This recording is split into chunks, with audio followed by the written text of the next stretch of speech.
दोस्तों, मैं हूं रशीद अहमद और आप देख रहे हैं अपना चैनल नोबल मैथ्स। दोस्तों, आज हम बात करेंगे क्यूब रूट और स्क्वायर रूट पर आने वाले इंपॉर्टेंट प्रश्नों की। दोस्तों, कंपटीशन एग्जाम में जो क्यूब रूट और स्क्वायर रूट के जो क्वेश्चन आते हैं उनके कुछ नमूने मैंने इकट्ठे किए हैं और आपके लिए इंपॉर्टेंट प्रश्नों की एक वीडियो लेकर के आया हूँ। इससे पहले वाली वीडियो में आपने देखा था क्यूब रूट और स्क्वायर रूट निकालने की शॉर्ट ट्रिक्स। आज हम देखेंगे उन चीज का किस प्रकार से हम उपयोग करते हैं, प्रयोग कैसे होता है, एग्जाम के अंदर किस प्रकार के क्वेश्चन आते हैं। तो दोस्तों, आइए देखते हैं हम घनमूल और वर्गमूल के महत्वपूर्ण प्रश्न।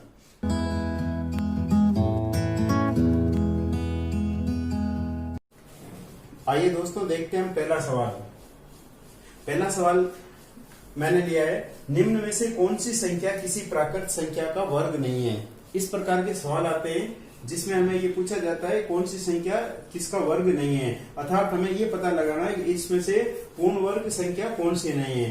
तो कल मैंने बताया था आपको, यहाँ पे एक टेबल भी बना रखी है मैंने, जो पूर्ण वर्ग संख्याएं होती है उसमें लास्ट में 1, 4, 5, 6, 9 आदि अंक आते हैं और इसका मतलब ये हुआ जिसके लास्ट में 2, 3, 7, 8 आता है वो संख्याएं पूर्ण वर्ग नहीं होती है। तो यहाँ पे हम देखते हैं कि किसके लास्ट में 2, 3, 7, 8 में से कोई अंक आ रहा है। तो यहाँ पे हम देख रहे हैं ये जो संख्या है इसके लास्ट में 2 आ रहा है, इसका मतलब ये संख्या जो है पूर्ण वर्ग नहीं हो सकती। तो हमें ये पूछा था कौन सी संख्या किसी प्राकृत संख्या का वर्ग नहीं है, इसका मतलब एक ही संख्या इसमें ऐसी है जो किसी का वर्ग नहीं है अर्थात पूर्ण वर्ग संख्या नहीं है, और वो संख्या हमें यहाँ पे ये मिल गई। तो इसका सही आंसर हो जाएगा सी।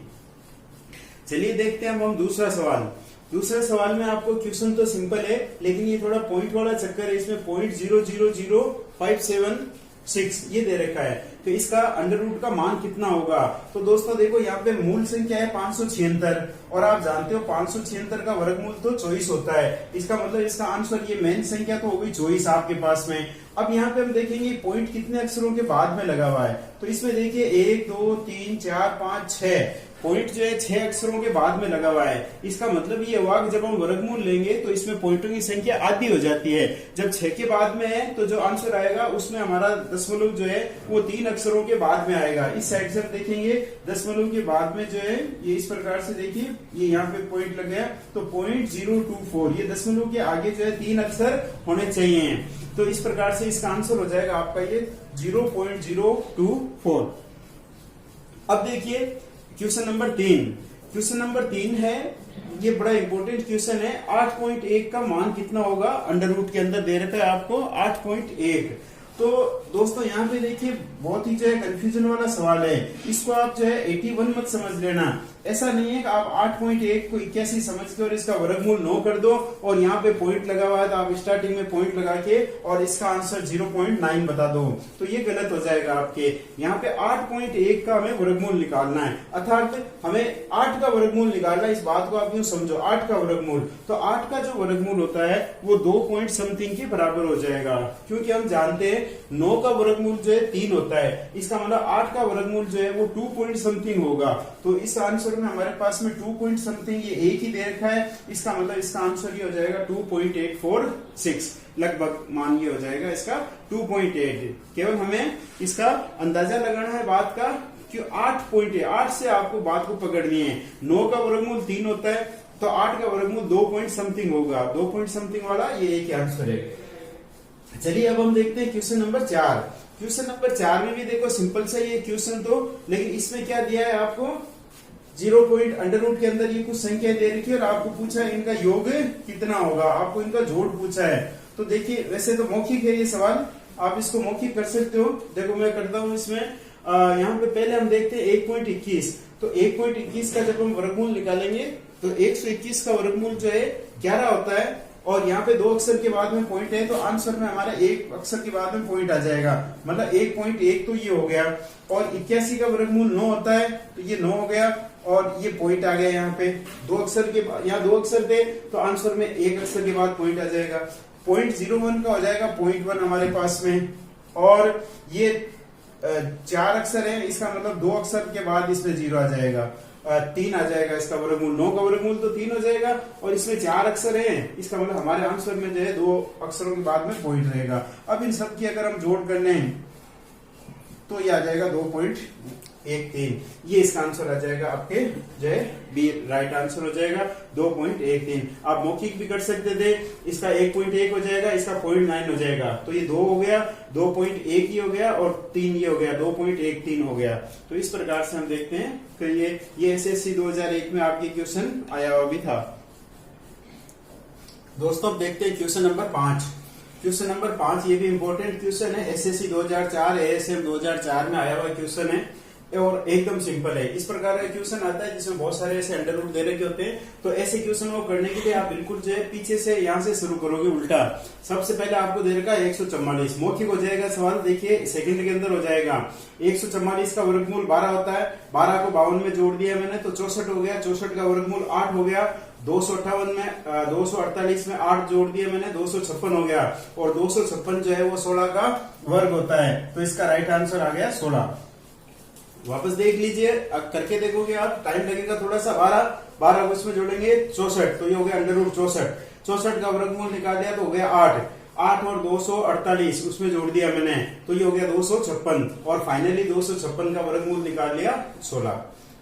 अब देखिए एक और क्वेश्चन देखते हैं, क्वेश्चन नंबर 6। इस टाइप के क्वेश्चन भी एग्जाम में आते हैं आपके। ये दे रखा है, एक व्यक्ति अपने बाग में 5184 पेड़ लगाता है, बाग में उतनी ही पंक्तियां हैं जितनी की एक पंक्ति में पेड़ है, तो बताइए बाग में कितनी पंक्तियां है। ये भी आपके 2004 में आया हुआ क्वेश्चन है। तो सिंपली इसके अंदर कहना वो ये चाहता है 5184 का वर्गमूल निकालना है आपको।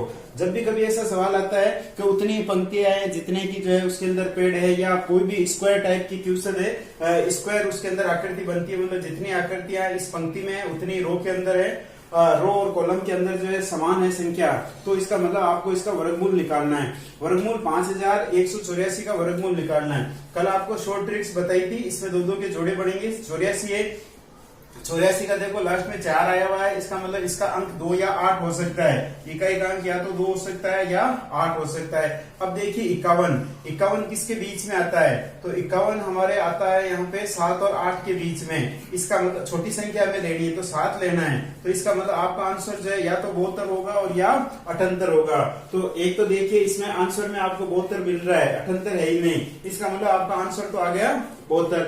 और यदि आप करके देखना चाहते हो तो फिर मैंने बताया था आपको, जैसे 7 आया हुआ है, 7 को इसकी अगली संख्या से गुणा करेंगे, 7 8 56 से ये जो 51 है ये छोटा है, इसका मतलब इसमें से छोटी संख्या लेनी है, अर्थात 72 लेना है, तो इसका राइट आंसर आ जाएगा 72। तो दोस्तों ये थे वर्गमूल पर आधारित जो है कुछ इंपोर्टेंट क्वेश्चन। अब हम देखते हैं क्यूब रूट पर आधारित कुछ और इंपोर्टेंट क्वेश्चन। दोस्तों हम देखते हैं क्वेश्चन नंबर 7। ये क्यूब रूट का सवाल है।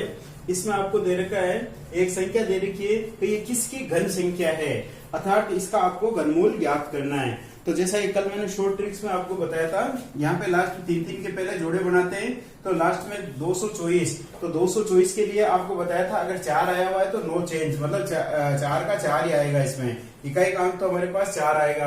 अब यहाँ पे देखिए आंसर में सब में 4 दे रखा है, तो अभी हमें पता नहीं लग रहा है। दूसरी चीज अब हमें देखना है 405, तो हम इस क्यूब रूट वाले क्यूब वाली संख्या में देखेंगे 405 जो है किसके बीच में आ रहा है, तो आप देख रहे हो 405 जो है मेरा 7 और 8 के बीच में आ रहा है। यहाँ 7 का क्यूब 343 है और इसका 512 है, तो 405 जो है 7 और 8 के बीच में आ रहा है, तो छोटी संख्या लेनी है मेरे को, तो इसका मतलब इसके आगे हम 7 लगा देंगे, तो ये हो गया 74, तो ये हमारा राइट आंसर हो गया 74, तो ये इसका क्यूब रूट निकल गया।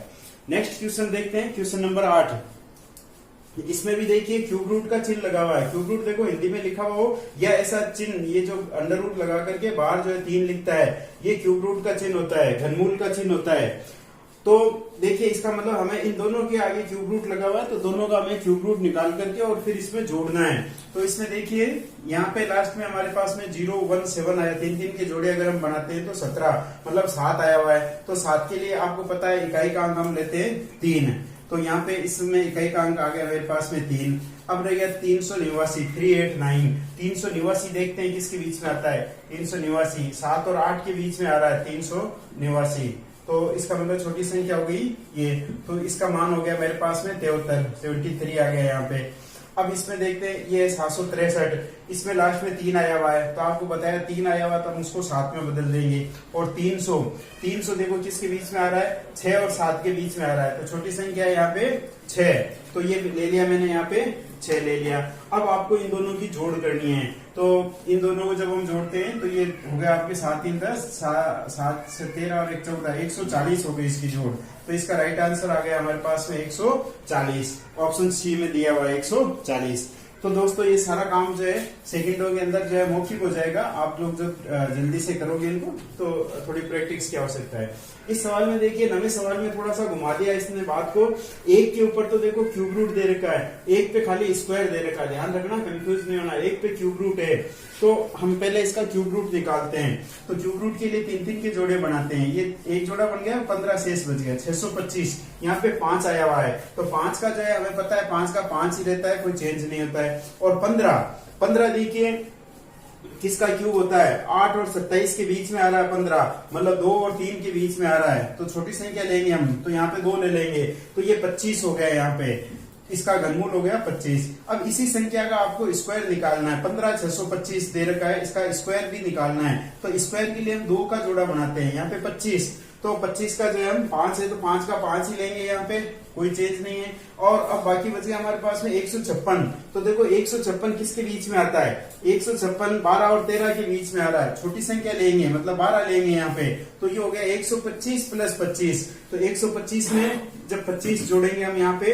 तो ये हो जाएगा 150 हो जाएगा आपके 150 ये रहा इसमें आंसर, ए ऑप्शन दे रखा है 150, ये इसका राइट आंसर हो जाएगा।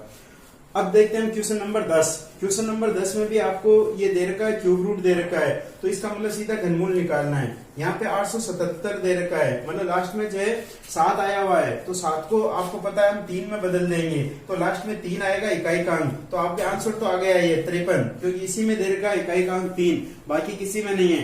पूरा करना चाहो तो आगे देख लो, 148 देखो कहाँ पे आता है, 148 यहाँ पे आ रहा है 5 और 6 के बीच में, तो छोटी संख्या लेनी है मेरे को, मतलब 5 लग जाएगा इसके आगे, तो ये आ जाएगा 53। तो इस प्रकार से आपने देखा किस प्रकार से क्वेश्चन आते हैं और हम इनको जल्दी से करते हैं। क्वेश्चन नंबर 11 देखते हैं हम। इसमें भी देखिए आपको एक के ऊपर अंडर रूट के आगे 3 दे रखा है, मतलब घनमूल का चिन्ह दे रखा है, इसका घनमूल निकालना है और इसका वर्गमूल निकालना है। तो घनमूल जिसका निकालना है उसमें हम 3 के जोड़े बनाएंगे। यहाँ पे 859, लास्ट में 9 आया हुआ है, तो 9 का आपको पता है 9 ही रहता है, कोई चेंज नहीं होता है। अब 6 आया हुआ है, सिंपल सा है, 6 जो है किसके बीच में होता है, 1 और 8 मतलब 1, तो यहाँ पे 19 आ जाएगा, इंटू 676 आप जानते हो सीधा सा जो है 24 का वर्गमूल होता है, तो ये हो जाएगा। अब 24 और 19 को गुणा करना है, और आप जानते हो ये हम ऐसे समझते हैं इसको 20 मान लेते हैं, तो 24 दूना 48, 400 के आसपास आंसर आना चाहिए, 400 500 के बीच में, तो इसका मतलब इसका डी आंसर हो जाएगा। नेक्स्ट क्वेश्चन देखिए, क्वेश्चन नंबर 12 इस स्टाइल से दे रखा है इसने, अंडर रूट के अंदर 8, फिर क्यूब रूट के अंदर आपको 729 दे रखा है। तो क्वेश्चन सिंपल है, 729। अब देखिए 729 जो है किसका घनमूल होता है, आप जानते हो 729 जो है यहाँ पे 9 का घनमूल होता है। इसका मतलब ये संख्या आ गई आपके पास में 8 और ये अंदर वाली बन गई 9। अब ये पूरी की पूरी जो है ये वर्गमूल के अंदर है, तो ये हो गया 8 9 72, ये अंडर रूट के अंदर 72 हो गया। 72 को मैं लिख सकता हूँ 36 इंटू 2, 36 का 2 बाहर आ जाएगा, और ये 36 जो है अंडर रूट से बाहर आ जाएगा, 6 बढ़ जाएगा, और ये 2 अंडर रूट के अंदर बच जाएगा, तो 6 अंडर रूट 2 बच गए आपके पास में। वापस देख लीजिए, 729 का घनमूल 9 होता है, 9 को 8 से गुणा कर दिया, अब मेरे पास में बच गया अंडर रूट के अंदर 72। आप चाहो तो इन दोनों का अलग अलग जो है वर्गमूल निकाल सकते हो, 9 का 3 हो जाएगा और 8 का 2 अंडर रूट 2 हो जाएगा, तो ये हो जाएगा 3 दूनी 6, तो 6 अंडर रूट 2 हो जाएगा। चलिए देखते हैं क्वेश्चन नंबर 13। क्वेश्चन नंबर 13 में देखो आपको एक 2 बड़ी बड़ी संख्याएं दे रखी है इस प्रकार से, और बीच में गुणा भाग के चिन्ह दे रखे हैं। तो सबके बाद सबसे पहले तो घनमूल का चिन्ह दे रखा है, इसका मतलब घनमूल तो सबका निकालना ही निकालना है। तो घनमूल निकालने के लिए आपको 3 का जोड़ा बनाना पड़ेगा। 744, लास्ट में 4 आया हुआ है, 4 का मतलब नो चेंज, तो ये 4 का 4 आ गया मेरे पास में। अब यहाँ पे सिंपली जो है 2 लिखा हुआ है, यहाँ पे कर देता हूँ मैं इसको सोल्व। 4 का 4 आ गया मेरे पास में, और 2 लिखा हुआ है, तो 2 जो है वो 1 आ जाएगा, 1 और 2 के बीच में, तो 1 ले लेंगे हम यहाँ पे। अब आगे गुणा का चिन्ह दे रखा है इंटू। अब यहाँ पे देखिए 728 8 आया हुआ है। 8 को आपको पता है हम 2 में कन्वर्ट कर देते हैं और जो एक जो है वो 1 का 1 आ जाएगा, ये 1 और 2 के बीच में होता है। फिर भाग का चिन्ह है आगे और 343 आप सीधा सा जानते हो 7 का जो है घनमूल होता है, तो यहाँ पे 7 आ जाएगा। अब यहाँ पे हमें बोर्ड मास का नियम लगाना पड़ेगा। पहले जो है भाग के चिन्ह को सरल करेंगे तो ये हो जाएगा 14 इंटू 12 बट्टा 7। 7 इससे कट जाएगा 2 बार, 8 दूना 24, तो इसका राइट आंसर आ जाएगा 24।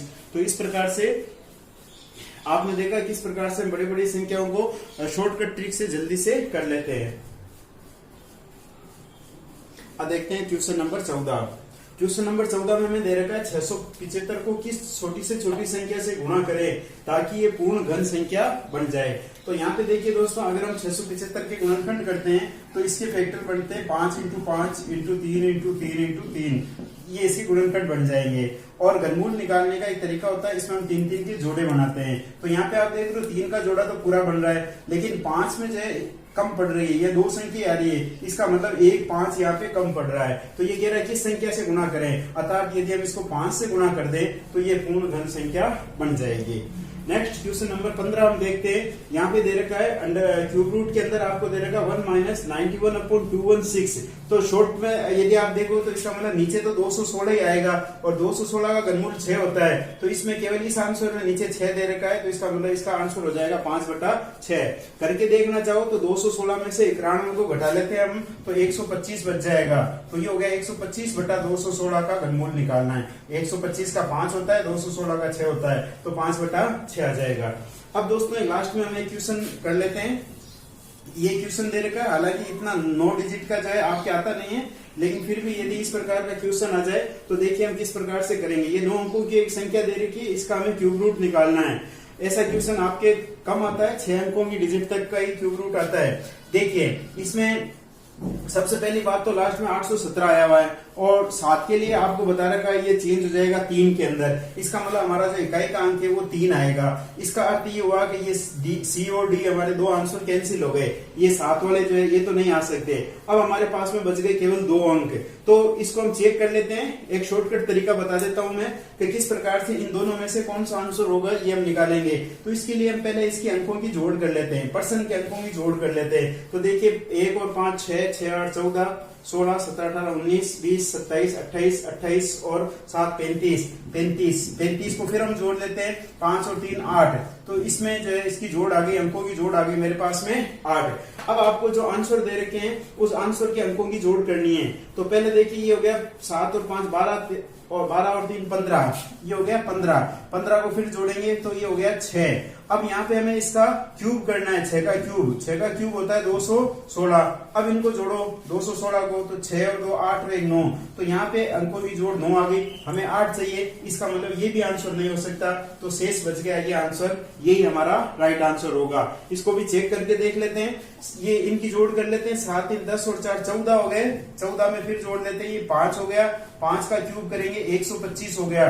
और इनकी जोड़ करते हैं 5 2 7 और 1 8, तो इसकी जोड़ आ गई 8। तो दोस्तों ये 9 अंकों की संख्या का क्यूब निकालने का तरीका होता है। पहला अंक तो आपके यहाँ से आ जाएगा।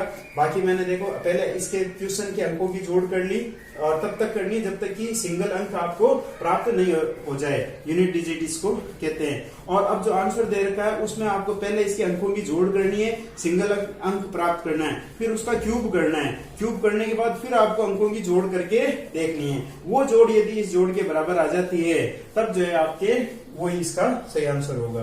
तो दोस्तों इस प्रकार से आपने देखा वर्गमूल और घनमूल पर आधारित बहुत सारे प्रश्न मैंने करवाने की कोशिश की है।